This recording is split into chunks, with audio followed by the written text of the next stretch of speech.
The moment the regional director handed me a keycard to the basement storage room instead of the executive suite, I knew Vanguard Medical Logistics was already in freefall. They just hadn't heard the crash yet. After 15 years of shielding that company from FDA red tape, international shipping disasters, and high-stakes medical supply chain audits, I was suddenly being treated like a ghost in my own building by a man who couldn't tell the difference between a temperature-controlled cold chain and a microwave. His name was Trent Sterling, the founder's nephew, a man who wore $800 sneakers to a warehouse floor and spoke in TED Talk buzzwords.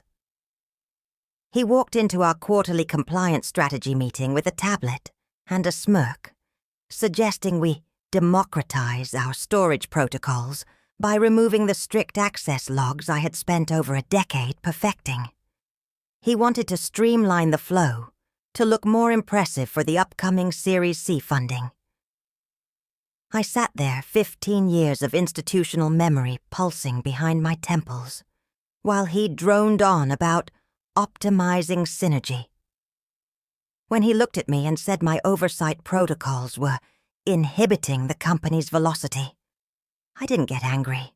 I simply folded my hands. "Is this a formal reassignment of my duties?" I asked. The HR lead, a woman who had been at the company for 6 months and thought compliance was a suggestion, stammered through a script about evolving operational structures. That was all I needed to hear. They wanted to strip my authority to make room for their new, cheaper consultants, but they were too cowardly to put it in an official termination notice. 2 days later, my office, a space filled with color-coded binders of critical FDA documentation, was turned into a content studio for their new social media intern. I was reassigned to the basement, officially tasked with managing the archives, which was corporate speak for stay out of our way. Trent actually smiled when he told me. He said, "You're closer to the inventory now, Eleanor. You'll be the gatekeeper of our history." I smiled back, reached into my desk, and pulled out a hard drive containing every audit trail and custom regulatory script I had built since 2011. That was the moment I stopped saving them. I walked down to the basement, sat at a desk covered in dust, and watched the digital clock on my terminal. I wasn't just an archivist anymore. I was a witness to a disaster in the making. From the dusty corners of the basement, I watched Vanguard Medical Logistics unravel in slow motion. Trent replaced our veteran supply chain managers with recent MBA grads who treated federal medical compliance like a video game.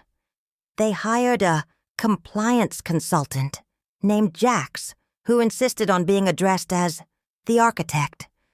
Everything coming out of the logistics department became sloppy. They started bypassing the cold chain verification checks, the strict temperature logs required for vaccine integrity, because it took too much time. They ignored the international customs labeling laws that prevented our high-value cargo from being seized at the border. The terrifying reality was that I remained the official designated agent on all our high-value pharmaceutical contracts. The government held my license, my signature, and my professional reputation hostage on those agreements. If the audits failed, my license would be the one revoked, and I would be the one facing federal fines. Trent never checked the fine print. He thought the company's name was the only thing that mattered.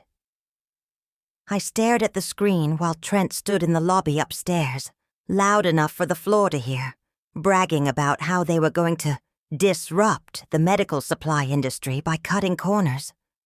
I had renewed that license every year for 15 years within minutes of receiving the notice. This time, I closed the email and walked to the archives room. I started a private log in my leather notebook. Day 4. Access to the digital shipping ledger. Revoked. Day 8. Jax bypassed the cold chain alert system, claiming it was legacy friction. Day 12. Trent signed off on a shipment of temperature-sensitive vaccines, using an unauthorized, non-compliant courier to save on costs. Day 15. License renewal notice expired. I didn't sabotage a single box, nor did I delete any data. I simply stopped being the safety net. I watched as the walls of their arrogance grew higher, not realizing that the foundation had already crumbled beneath them. I was no longer an active participant. I was a historian, waiting for the inevitable catastrophe. The panic hit Vanguard Medical Logistics like a tidal wave when the FDA officially notified us of a surprise comprehensive inspection.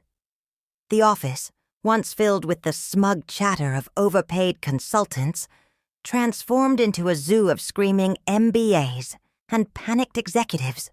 Trent Sterling stopped wearing his designer sneakers and started sweating through his slim-fit shirts, his face losing all of its arrogant color.